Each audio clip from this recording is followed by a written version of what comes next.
What's up, YouTubers? This is your boy Big Metroid Fan 12 coming to you with another video game review. And this time I'm reviewing New Adventure Island, which was released on the TurboGrafx 16 by Hudson and now production. And the plot of the game is that while Master Higgins and Tina were leaving the church after they got married, Baron Bronsky and his minions had kidnapped Tina and some of the island children, and now Master Higgins is on a mission to rescue them and everything. Now he first has to rescue all the island children first. Then at the last stage of the game, he rescues Tina. You know what I'm saying. Now in the game, the first 6 stages have 4 areas in them, while the 7th and last stage has pretty much 2 stages in them. Now, like the other Adventure Island games in the franchise, you begin with pretty much no weapons and stuff like that. But as you progress, you can use like a hand axe, boomerang, fireball, and spear. Now all 4 of them have their own strengths and weaknesses and everything. Like the hand axe, for example, is pretty much a short range attack, and the good thing about it, you can pretty much keep on pressing the attack button to keep firing on the enemies, but they can't destroy the boulders and the fire and stuff. And the spear is pretty much a longer range weapon, can take out the same number of enemies, but the only thing is that it can't take care of the rocks and stuff.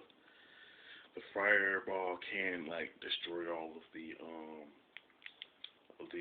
enemies, including the rocks and the fireball, but the main drawback is you can only shoot 2 fireballs at a time, which is pretty similar to the fireball in Ghost and Goblins. So technically, it's a way stronger weapon than the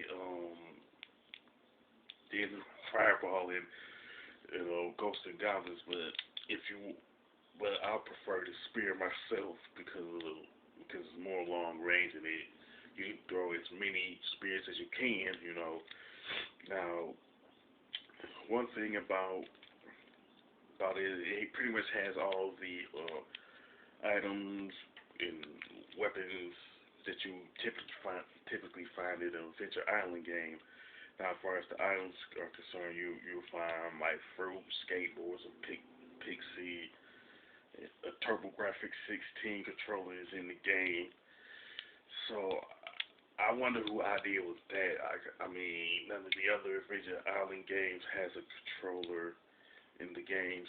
In that games, like the Adventure Island games on the NES, you're not gonna see an NES controller in those games.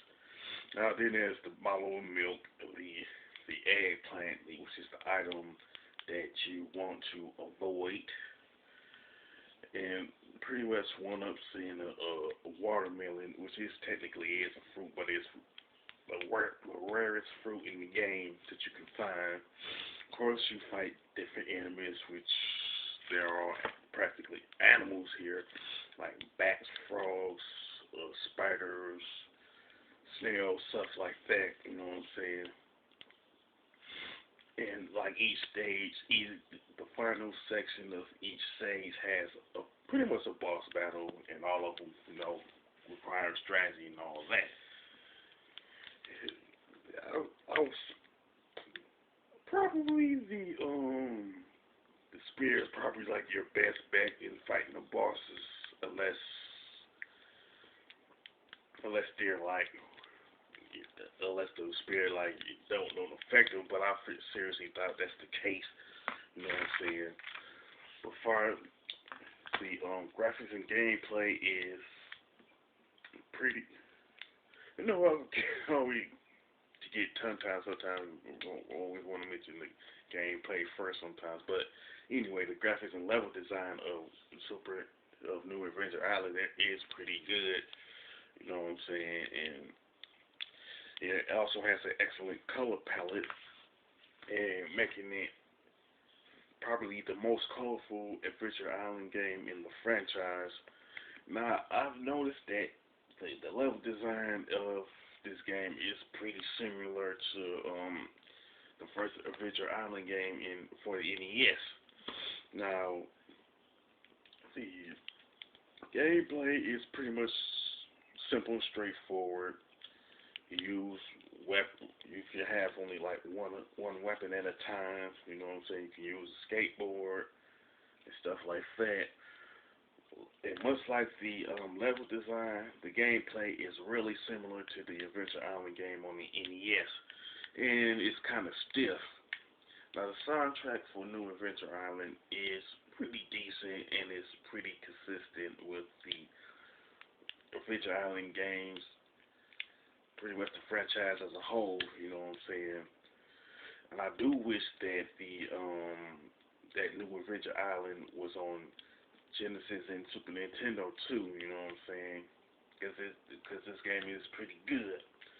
From an overall standpoint, the New Adventure Island game is a pretty good game and a nice addition to the franchise, and I do recommend it to retro gamers, anybody who owns TurboGrafx 16, and those in gaming YouTubers and stuff. As far as the score, I definitely give it an 8 out of 10. Because it's pretty good overall with some minor gripes and everything. With that being said, if you play New Adventure Island and you like it, you can mention it in the comment section. If you like my review of New Adventure Island, don't hesitate to click the thumbs up button. Don't hesitate to share it. And don't forget to subscribe. This is your boy Big Metro Fan 12 signing off.